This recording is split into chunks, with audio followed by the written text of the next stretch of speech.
is called vril power and what the Hindus call the serpent power in the blood. Yes, the blood has something. It has something in it. It has secretions from the pituitary gland and from the pineal gland, and it has a very strong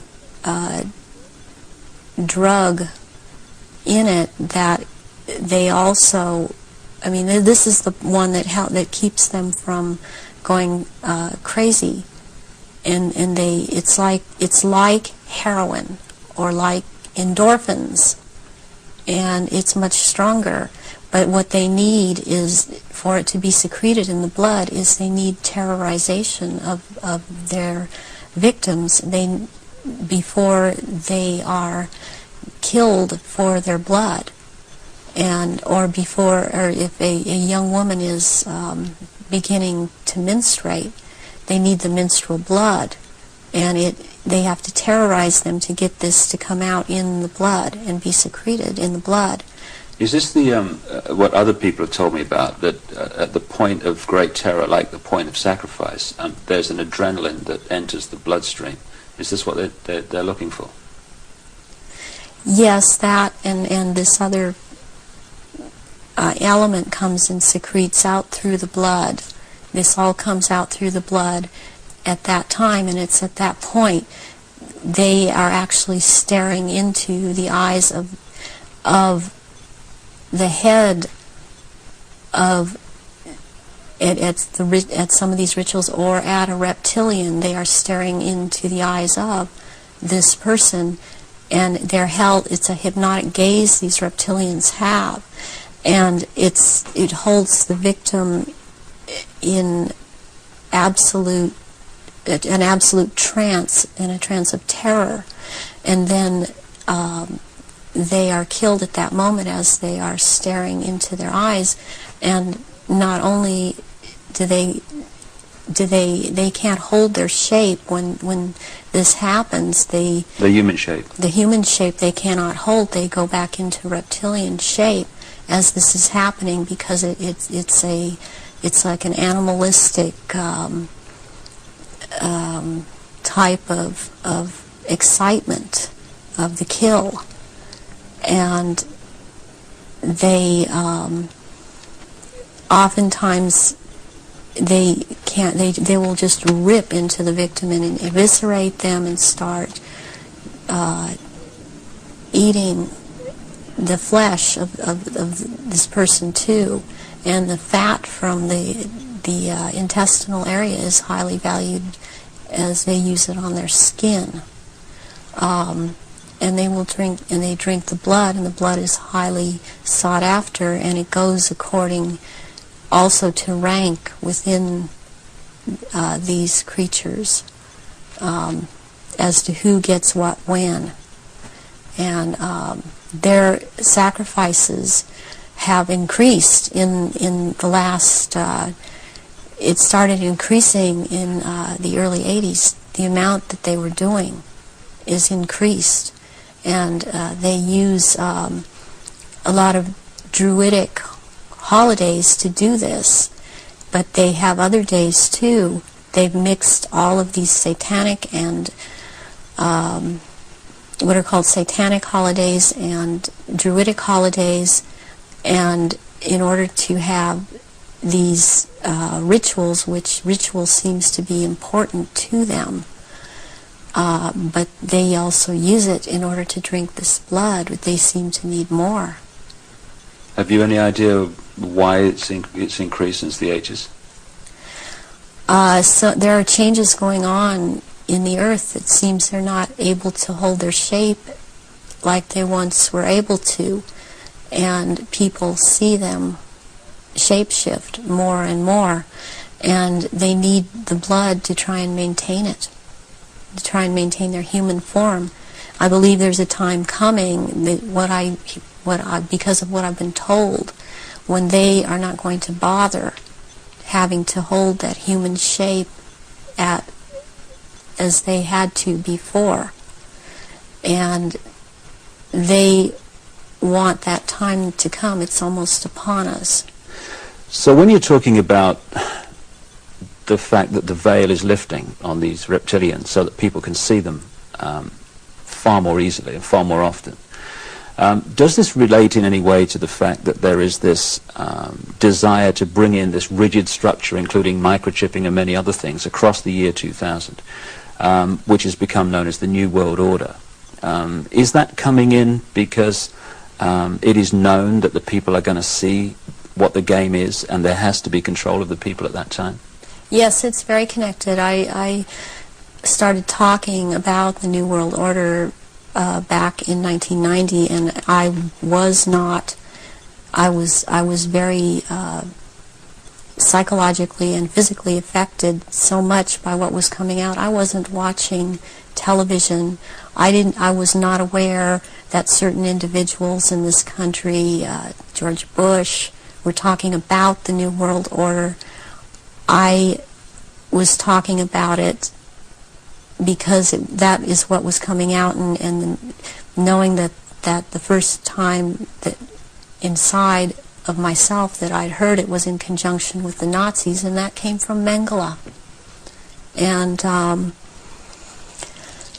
I started realizing that there was something going on, and then it scared me, and I didn't really look into it for years, but I was being harassed constantly. I was being told. At one point, I had someone telling me that I was being, and who was ex-Army intelligence, ex-CIA, telling me that I was being monitored by the National Security Agency, and I didn't have the whole story then, so I did not totally understand why this was happening. But yet I was being followed by cars or vans that said G12, G14, and in this last year, which has really been very hard, I've been followed by G41 vans, and I had to find out what those were, and that is naval intelligence. But this whole thing is going towards around the year 2000, and when they are going to establish themselves openly as a New World Order, and it's headed toward that, and that's what everything is being prepared to or prepared for. And I have actually I've got a sleeping program right now to return, because I've left, but to return for that time, and it's called End Times Programming or Janus Programming. And Janus relates back to Nimrod of Babylon. Yeah, there is a group that used to be in contact with me all the time, and they stopped trying simply because I didn't obey them. They would be in contact with me all the time. They're called Janus, which is also the two-headed Roman god of change, and their headquarters is in Brussels, Belgium, in the NATO building. And they are a group of psychiatrists and doctors who are into mind control, and they are one of the many groups involved with the Illuminati, and they would contact me and tell me, give me directions that I was to psychically kill this person or psychically injure this person or scare this person. They'd give me the location. And I started questioning this, and I had a contact who since has seemed to have disappeared because she couldn't get the funding, and I had called her about this group, and she's the one that was the ex-CIA, ex-Army intelligence person, and she knew about these people, and she said, yes, you're right, this is what is going on. From your experience being brought up in this Illuminati environment. Were you ever told anything about where these reptilians came from, and what is the history of it all? I was made to learn through Mothers of Darkness, which is a certain aspect of the organization, because that was an early part of my training, the history of what was the Illuminati on this planet. And what I learned was that the Aryans originally were from Mars, and the reptilians came to that planet they came from another place, they came to that planet, they came to rule, because they wanted to mix, so they said, with that race, and but they became the overlords. And the Martians, or Aryans, were seeking to escape from it. They went to the moon, and then were there attacked, and they then went to Earth and established culture here on Earth approximately 6,000 years ago. And at that point in time, they were doing well, and they were mixing with the indigenous population of this earth. They were getting along with. And then about 4,000 years ago, the reptilians arrived here and again began to take over. And they instilled themselves in different places underground in the earth, and also this one part of them, the ruling part, took over and became involved in the politics and in the religion, and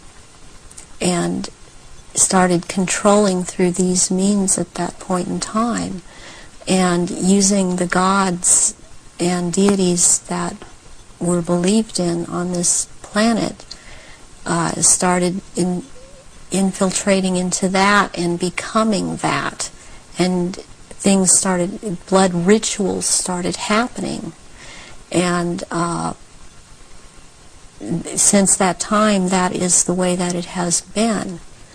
And presently, they claim to come from a Merovingian bloodline. They are all of the. There are 13 bloodlines in Europe that all of what are called royalty are developed from or come from, and they include the Aryans in this. And there's been a big push in this century. For example, when Nazis came into power, the fascists, talking about the purity of being pure and staying, the Aryan bloodline staying pure, and what it actually is all about is keeping the blue-eyed, blonde or light red-haired people, the bloodline's pure, because it is more powerful. And what is in that blood for these reptilians is more powerful, and they need that. And when you start mixing it with people that were indigenous to this earth, then it is not as powerful. It has nothing to do with someone, skin color or nationality. It has to do with keeping the bloodline pure for their use. So blonde-haired